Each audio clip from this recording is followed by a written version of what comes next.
Thanks to our friends at The Motley Fool for sponsoring this video. Visit fool.com/Rive to receive the top 10 stocks to buy right now. Travis, you and I have talked many times about autonomous driving.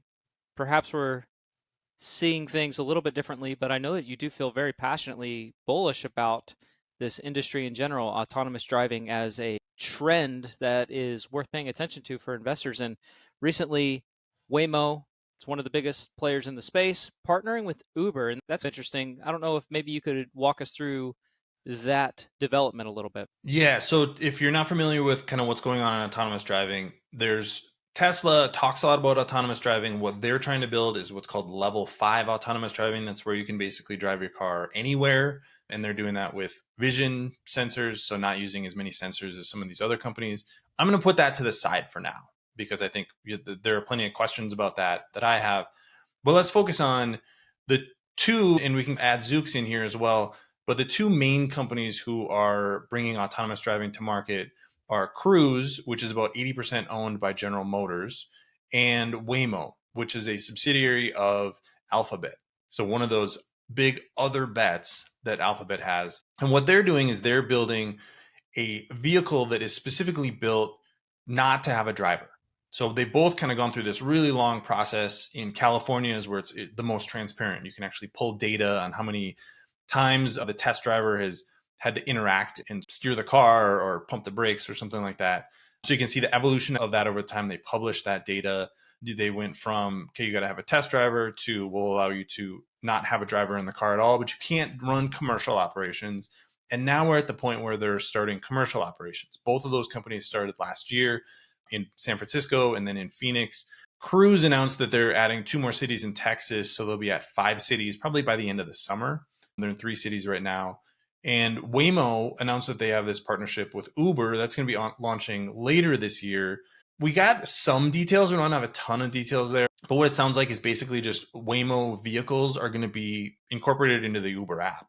So you're gonna still interface with Uber. It's just that I don't know if you'll have a choice to say I'm willing to take an autonomous vehicle, but you'll be able to take an autonomous vehicle that will be a Waymo vehicle, and it's like a way for them to dip their toes in the water. So Cruise is focused on launching their own service. They actually have their own vehicle called the Cruise Origin that's going to be built by General Motors and Honda, and then Waymo is going to be providing the vehicles for this Uber service.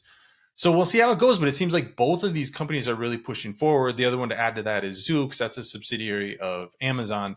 A little bit more unclear what exactly their business model is going to be. They're making a vehicle that looks very similar to the Cruise Origin, but I don't know if Amazon wants to get into that business and spend billions and billions of dollars on building out a fleet of autonomous vehicles, but that's a lay of the land. And what I'm interested to see is really how these business models play out. That's what I have the biggest questions with is what's going to work going forward?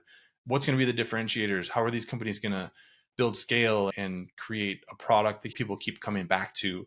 Because we've seen Uber basically destroy Lyft over the last year or two.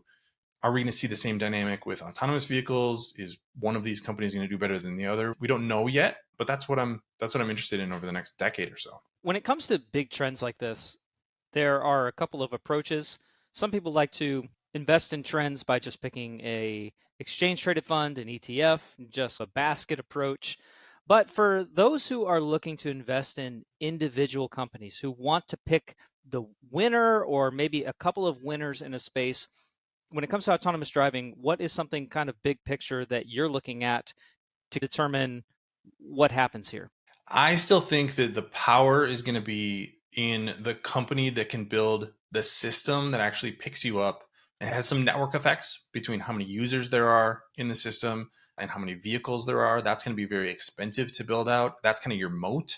If Cruise, let's say, has 100,000 autonomous vehicles driving around the US and 10 million or 50 million users, and another company tries to come in and disrupt that market or be another player in that market, you can imagine how difficult that would be to catch up when that capital expenditure and the technology and the user base and the network effects, you have all of these things working together to keep those companies out. So I think this is going to be a case where kind of the forward facing company is going to be very valuable. That's one of the reasons I'm very bullish on Cruise specifically and General Motors as a result.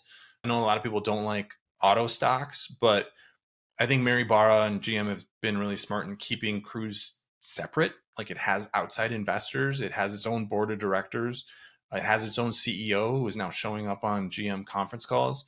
So, from a business model standpoint, I really like where they're sitting.